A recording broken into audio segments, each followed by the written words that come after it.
Jadi kalau masalah kita terjun ke politik itu sebenarnya udah suatu hal yang dulu di otak gue nggak mungkin terjun politik gitu.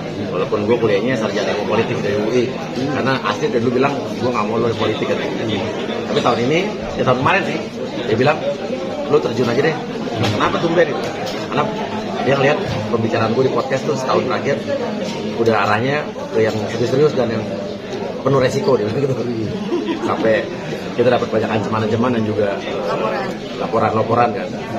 Dan justru dari kekecewaan terhadap situasi yang berlangsung selama tahun itu, dia bilang udah sekalian aja lo terjun deh lo.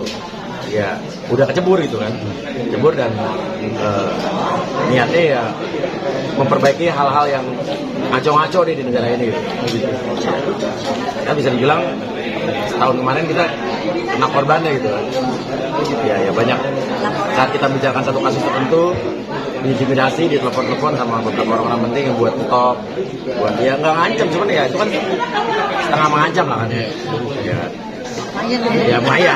lumayan kena mental gitu. Ini terjun ke politik sebagai pembuktian juga ya Om ya kepada situasi yang dapat ya gerah juga gitu. Banyak masalah-masalah ketidakpastian hukum yang ada di negara kita tahun lalu ya termasuk kasus Sambo ini sih benar-benar membuat gue gerah banget gitu kan. Di mana yang membuat gerah?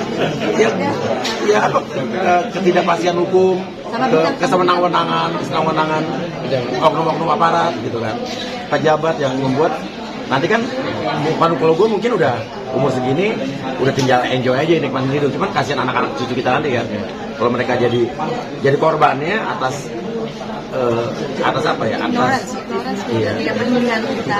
Iya, nanti anak cucu kita yang kasihan. Nah begini, jujur nih, waktu gue udah mulai bikin podcast yang agak menyeramkan itu gitu. Yang nawarin gue tuh partai-partai banyak banget, partai gede juga, tapi gue tidak langsung menjawab gitu kan, karena kan tidak ada izin dari dia untuk terjun ke politik. Walaupun gue sarjana politik, tapi dia bilang gue nggak mau di politik kan. Karena ya jujur aja, kalau dibilang penghasilan dan kehidupan mah enakan di dunia entertainment. Kita bisa ngatur waktu kita sendiri, gitu kan, kita bisa berhenti kapanpun kita mau gitu kan. Tapi bebas untuk berekspresi kalau di dunia entertainment. Ya cuman ada satu kejadian yang menyentil gue buat kayaknya nggak bisa nih begini terus gitu kan. Ya harus keluar dari zona nyaman untuk sesuatu yang lebih baik gitu. Apalagi kalau kita ketemu dengan bintang tamu di podcast kita, ngedenger cerita mereka itu tuh kita langsung kok gini banget ya. Lo gila kan, gila ada orang yang diintimidasi sama oknum aparat, ada yang sampai bapaknya dan dibunuh, kakaknya disiksa oleh oknum aparat yang menguasai lahan sawit mereka gitu kan. Sampai ada istri aparat yang dikibulin ya kan, karena ternyata suaminya punya istri banyak gitu.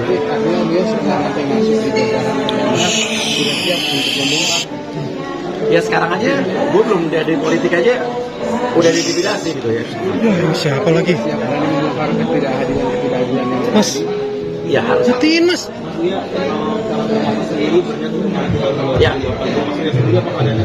Ya, 2024 insya Allah bakal turun jadi calon DPR RI mungkin ya DPR RI, dapil Jakarta Selatan, Jakarta Pusat sama luar negeri. Karena emang domisili gue di situ, sama gue sering bolak-balik keluar kan untuk ketemu sama masyarakat Indonesia. Jadi banyak juga keluhan-keluhan dari mereka yang sekarang gini sebetulnya. Di luar negeri itu banyak banget masalah-masalah yang orang nggak pernah tahu. Banyaknya tenaga kerja kita yang mereka tuh udah bermasalah di sana, mau dideportasi tapi nggak ada uang untuk balik ke sini. Kita lagi lihat ke situ. Terus bagaimana juga masalah rakyat Indonesia kan nggak cuma tinggal di situ doang. Ya, terus tadi itu concern gue kan masalah hukum, masalah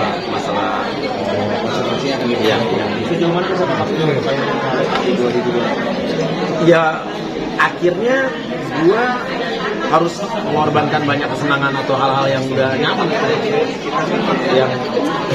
Sebenarnya kan gue udah nyaman aja, udah nggak usah terjun di situ, cuman ya mau nggak mau ya kita harus berkorban itu. Allah, entertainment masih akan ada, tapi kan Iya. kita pastikan. Cuman kalau dalam seperti ini pokoknya kita lagi mau keluar dari zona nyaman dan apa ya berusaha sebaik-baiknya. Iya. Nggak hanya buat kita tapi buat orang banyak aja. Oh, berarti Mbak Astrid juga ngikut ya? Menyebut apa? Saya ikut kamu. Nggak, maksudnya ikut nyalek juga? Oke, saya nggak nyala. Jangan ikut. Sport. Iya. Awalnya kita punya izinin buat Kenapa? Karena gini, kenapa waktu itu saya tidak mengizinkan suami saya? Karena dengan pepatah politik jahat. Biasanya ada banyak kayak gitu kan. Jadi saya, karena yang punya orang awam, saya percaya gini. Daripada kenapa kan misalnya kayak gitu, saya melarang suami saya. Tapi makin kesini, dia kan membuat podcast, mengundang tamu banyak. Jadi apa ya, kayak terbuka mata, terbuka hati. Kok ini bisa terjadi gitu loh di Indonesia? Ini Indonesia kok. Dia banyak kaget-kagetnya gitu. Oh ada kayak begini, Kita sampai kalau mendampingi Mas Ria untuk podcast bisa nangis, bisa kaget, bisa ini terjadi loh di Indonesia yang mungkin kita ignorance, kita nggak mau tahu, kita nggak peduli, tapi ini terjadi di Indonesia. Dan gimana caranya? Memang mungkin banyak orang yang bilang emang Uya bisa apa sih? Emang Uya cuma sendiri bisa apa di dunia politik? Maksudnya istilahnya bisa mengubah apa? Saya cuma pesan sama suami saya begini, kalau tidak ada satu orang yang berbuat baik, itu bisa, maksudnya kalau ada satu orang yang berbuat baik, insya Allah akan membuat orang lain yang ada di situ jadi melek gitu loh. Oh, Mas Ria aja bisa melakukan hal itu dengan baik dan mudah-mudahan menjadi orang-orang pada ngeliat ya jadi diri ngerasa oh ya udahlah kita juga bisa berbuat baik. Mas Uya, tanggapan Rasman yang masuk PAN gimana nih Mas Uya? Rasman masuk PAN? Iya, tanggapannya seperti apa nih? Enggak deh. Hah? Enggak tahu, gue enggak ya. Emang kata siapa Rasman masuk PAN? Informasinya seperti Oh itu. gitu ya? Enggak tahu. Kalau gue sempat ada yang nanya juga, tapi gue tanya kayaknya enggak. Oh, udah dikonfirmasi tadi nggak? Katanya enggak yang gue tanya. Iya. Iya. Apa? Oh tetap lah. Tetap. Gini, gue nggak mau ada politik pencitraan. Dalam arti kata kita terjun politik kita jadi so berubah, jadi so pinter, so alim gitu kan. Udah tetap jadi diri sendiri. Dan apa yang gue lakukan di podcast gue selama ini kan itu gue emang berbeda dengan apa yang udah gue jalanin. Kayak kemarin kan gue perang udah hipnotis segala macam. Itu tetap ada gitu kan. Cuman kan yang gue lakukan podcast gue ngomong yang lebih serius masalah polisi, hukum, sosial, budaya. Yang ibaratnya pendidikan gue, otak gue juga kepake juga akhirnya gitu kan. Tapi kan dalam membawakan itu gue kan nggak jadi orang yang apa kabar serius. Tetap aja pertanyaan gue yang nyeleneh. Cuman bedanya pertanyaan kita ada bobotnya gitu kan, lebih serius gitu kan. Cuma cara ngebawainnya tetap gue, kan mungkin rambut gue tetap warna-warni gitu kan. Maksudnya menyiapkan mentalnya seperti apa? Apa? Pasti banyak pro dan kontra nih ya, maksudnya menariknya nanti. Pro dan kontra mentalnya gimana? Oh banyak.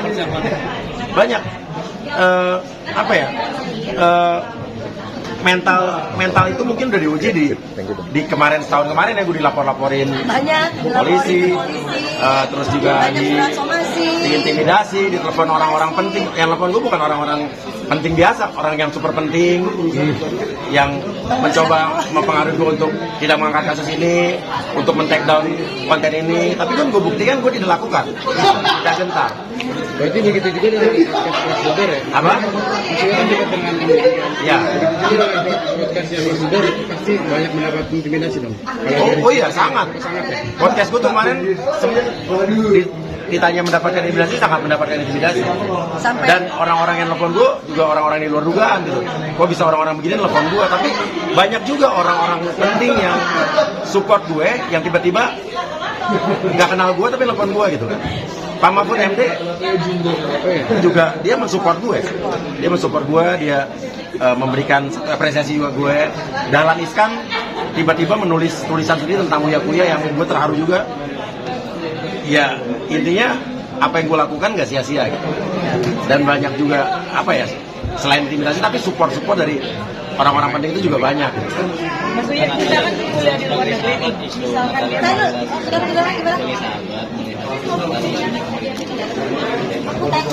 sahabat.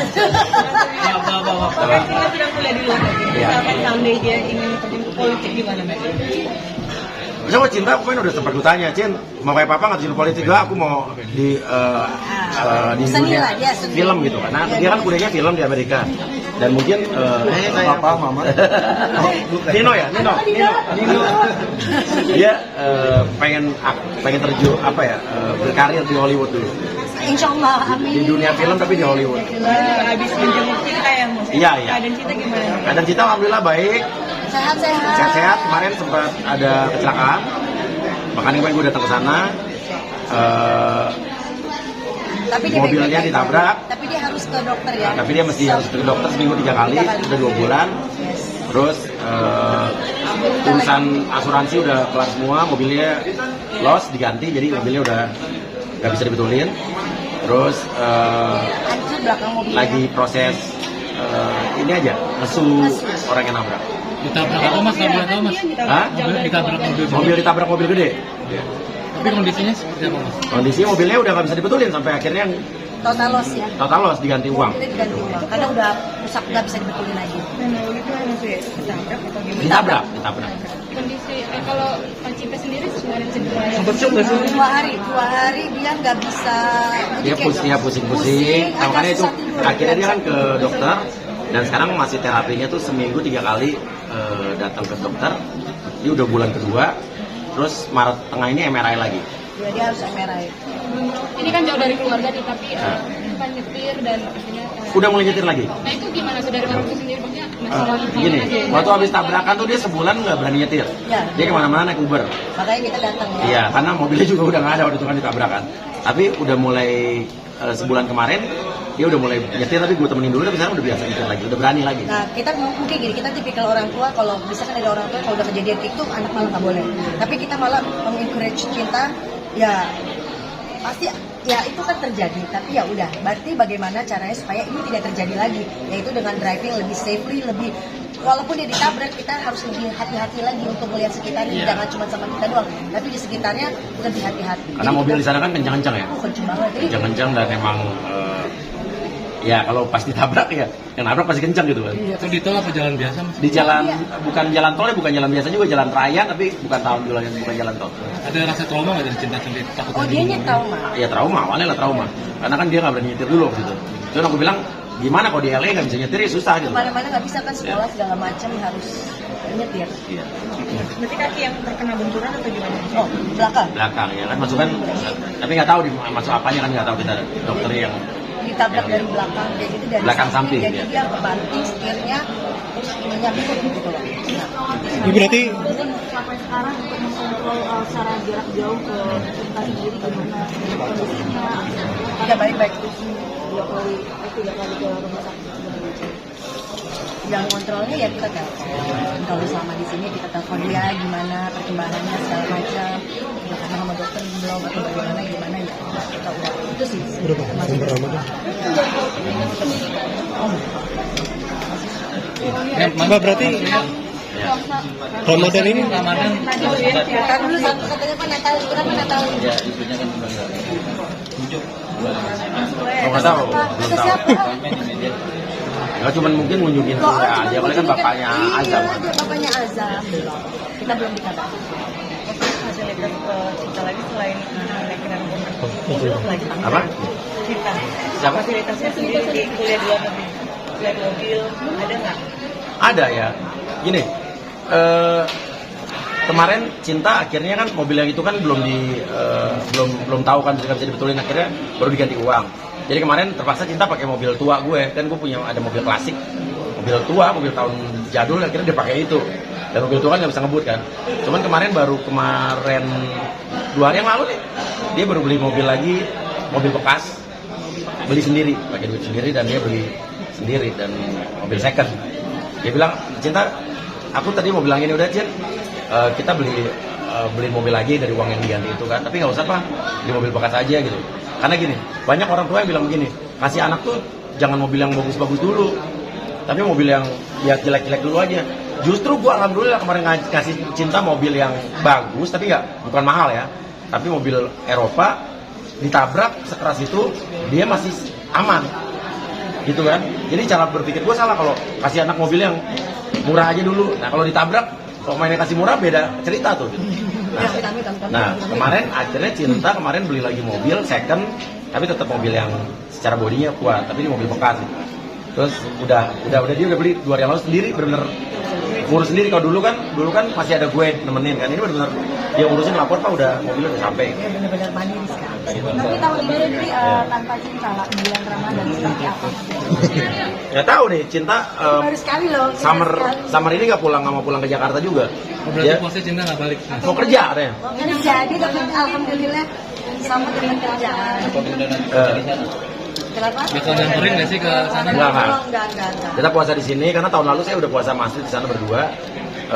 Cinta katanya mau kerja, katanya mau cari kerja apa Pak? Kerja mulai dari apa lah, cuci piring juga nggak apa-apa dibilang. Iya, Karena waiter segala macam. dia baru survei. Karena kerja di sana tukang cuci piring aja gajinya $17 sejam katanya. Iya. Lo nggak apa-apa Cin jadi tukang cuci piring? Lah nggak apa-apa Pak. Bayangin aja $17, misalnya sehari kerja 8 jam, $17 8 jam 88 kali 7 pokoknya $130. Jadi aku nggak perlu per minta duit ya. per hari. Berarti kan sehari bisa dapat $130 itu sekitar 2 juta sehari. Enak dibilang gitu. Aku nggak usah kerja seminggu 2 hari lah. Seminggu 7 hari.